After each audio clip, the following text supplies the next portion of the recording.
Program seragam gratis yang merupakan salah satu unggulan Pemkab Badung awal tahun 2022 ini belum ada kejelasan. Pasalnya, sampai saat ini Dinas Pendidikan, Kepemudaan, dan Olahraga Badung belum memproses pengadaan seragam gratis bagi siswa SD dan SMP negeri. Kendati demikian, Pemkab Badung telah menganggarkan pengadaan seragam gratis dengan nilai Rp29 miliar pada APBD 2022.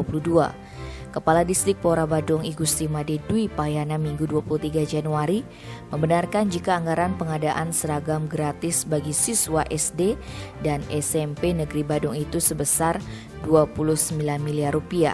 Hanya saja ia mengatakan pengadaan seragam sekolah itu belum berproses. Disinggung terkait kepastian berapa angkatan yang akan menerima seragam gratis, pihaknya belum mengetahui secara pasti. Seperti diketahui, Pemkab Badung memiliki program seragam gratis yang diberikan kepada siswa baru SD dan SMP negeri.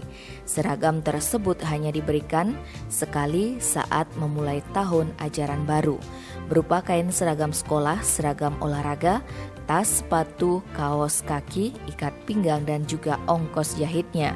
Namun sampai saat ini ada 3 angkatan baru yang belum menerima seragam gratis, mulai dari tahun ajaran 2020 sampai 2021 dan tahun ajaran 2021 hingga 2022, kemudian dalam perencanaan tahun ajaran selanjutnya 2022 hingga 2023.